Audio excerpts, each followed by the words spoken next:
présente du fin fond de Limoilou, le Geek contre-attaque avec Éric Lajoie, Simon Boucher et à la mise en onde, le légendaire Mikey G!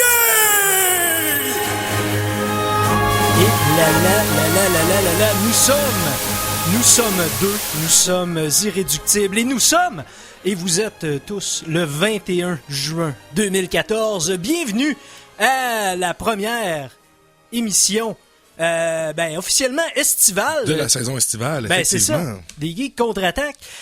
Michel Gauthier, qui est à la mise en onde habituellement, qui se retrouve dans le siège de l'animateur pour l'occasion.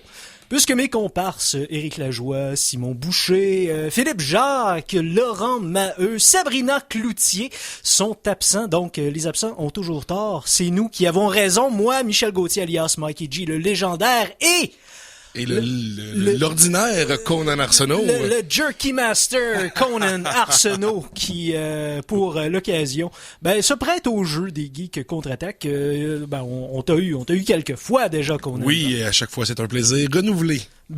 Puis on va renouveler ce plaisir-là jusqu'à 14h. Quelques geektualités, pourquoi pas, pour commencer ça, parce que c'est une formule gagnante. Mm-hmm. C'est maintenant l'heure de vous informer. Voici les geektualités avec Simon Boucher. C'est même pas vrai. C'est pas Simon Boucher, c'est Mikey G lui-même avec des geektualités. Est-ce que toi, Conan, tu suis un peu les actualités scientifiques? Certainement. J'essaie de me tenir le plus au courant possible de tous les champs d'intérêt de geek. Savais-tu que les scientifiques, les géologues, en fait, ont découvert combien on a d'océans là sur la Terre? On a 2, 3, 4. Et on a découvert... En bas de 10. En bas de 10, c'est ça. Ils en ont découvert un 11e. Oh, est-ce que c'est celui-là qui est en dessous de l'Arctique?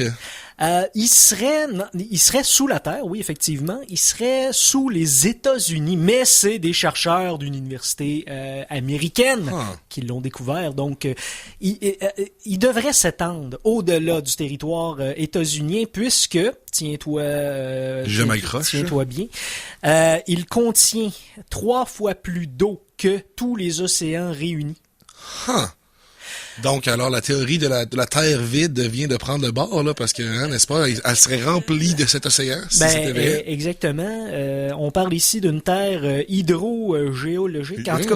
Mais non, c'est que, vois-tu, il existe une sorte de pierre qui s'appelle la Ringwoodite. Probablement que c'est un gars qui s'appelle Ringwood qui l'a découvert. Possiblement. Mais cette pierre-là, dis-je, lorsqu'elle est soumise à des pressions et de la chaleur immense, imagine-toi donc qu'elle sue de l'eau. Donc, il y a un gros... Un peu comme moi. Quand sous pression et chaleur, je sue de l'eau. Tu sues de l'eau. Voilà. Conan est fait en Ringwoodite. Vous l'avez appris au Geek contre-attaque.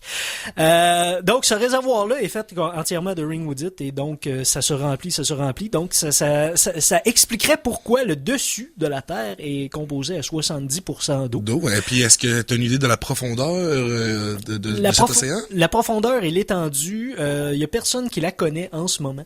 Mais on sait jamais, peut-être qu'il y a des créatures qu'on ne connaissait pas qui se promènent dans cet vaste océan souterrain. Je vais le dire, Cthulhu. Probablement, on a trouvé l'antre de Cthulhu, tout le monde. Alors, bienvenue dans les dernières années de l'humanité. Bon, voilà.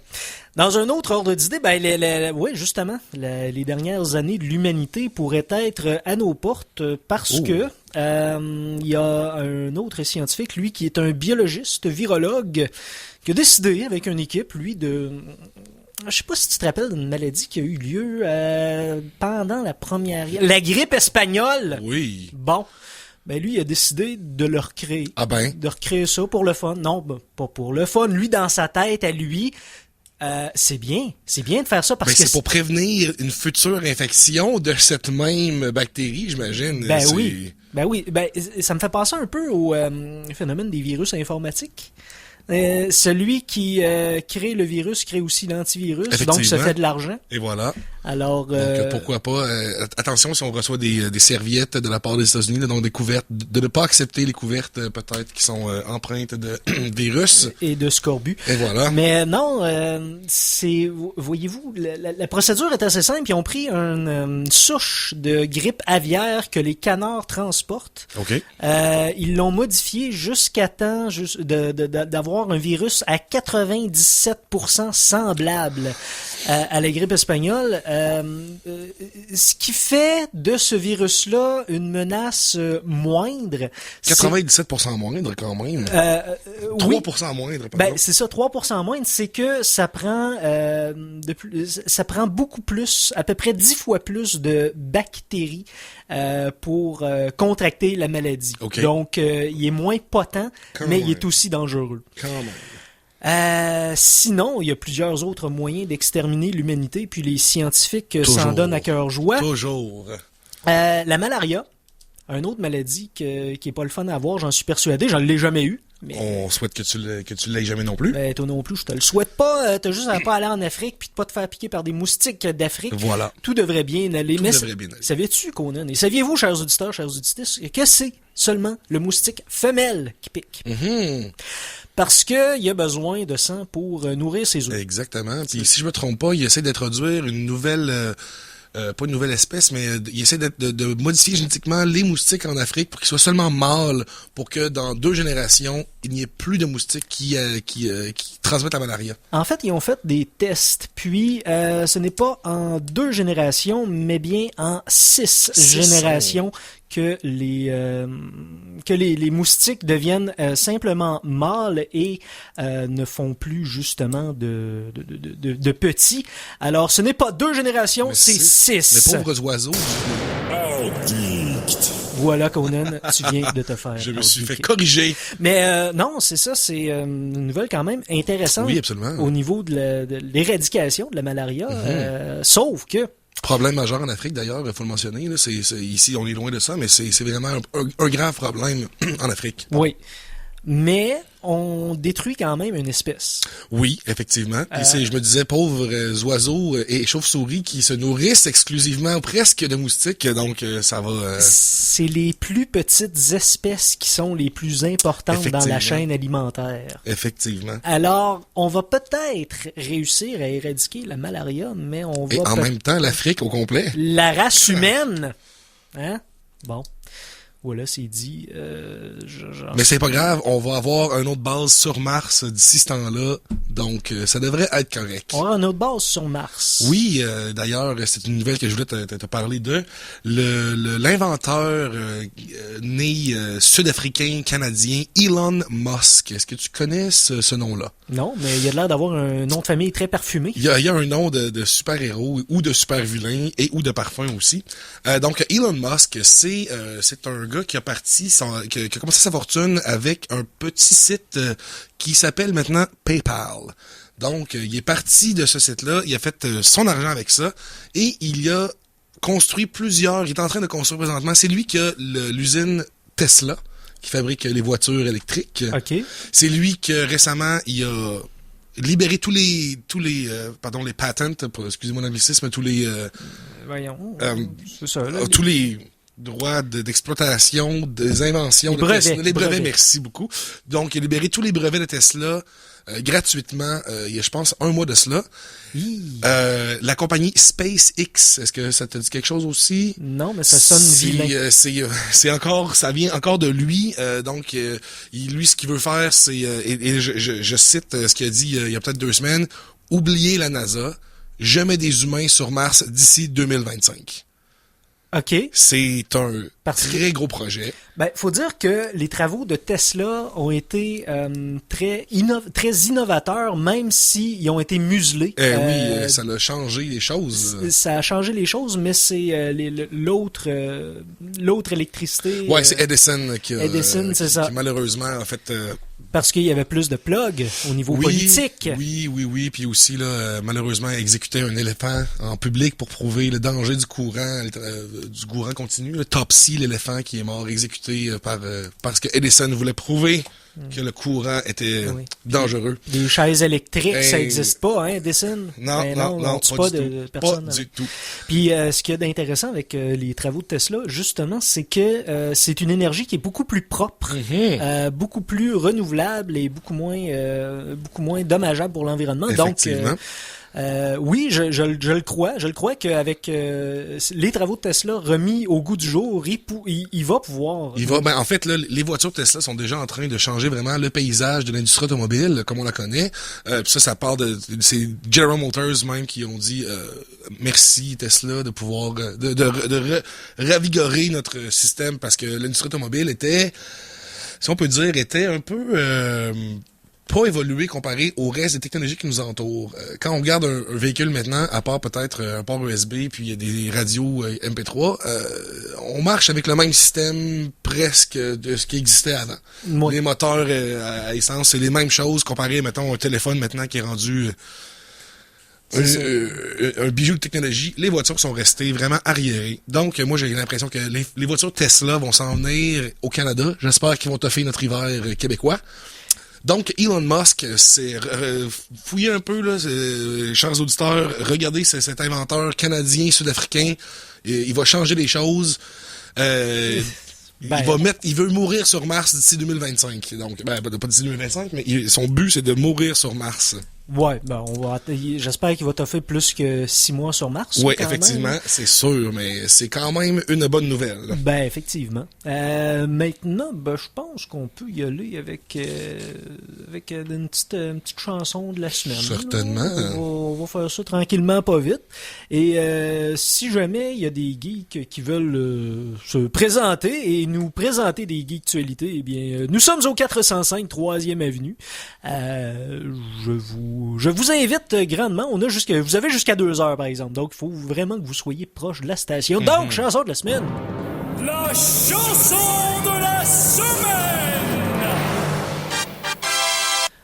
J'ai fouillé dans les tiroirs de nouveautés. C'est une nouveauté de cette année. Un groupe qui n'a rien de geek, sauf peut-être le nom, Gasoline. On parlait d'essence tout à l'heure. Et vous? Alors, bon mais bien. mais c'est du rock. C'est du gros rock. Et d'après, je suis moi-même un amateur de rock. Et d'après ta carrure, Conan, je m'avance en disant que t'haïs pas ça. I dabble, comme on dit, hein? Alors, Gasoline. J'apprécie un bon rock. Alors, j'espère que tu apprécieras celui-là, et j'espère que vous apprécierez, chers auditeurs, chères auditrices, le bon rock de Gasoline et Survivant. On s'en reparle après avec des choix télévisuels de Conan. Alors, voilà Gasoline et Survivant.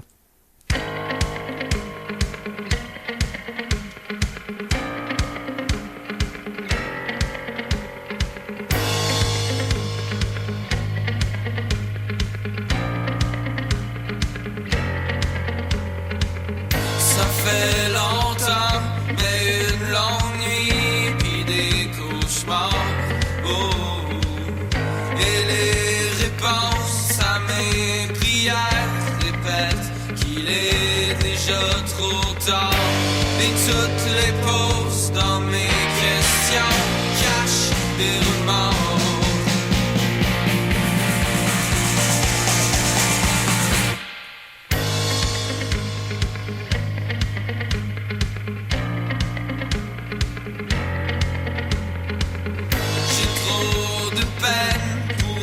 En vie, c'est ce que j'en pense. Oh, mais tu me manques puisque je porte ton souvenir. Mon cœur se penche depuis ton sang. Je suis un vaisseau de la mort.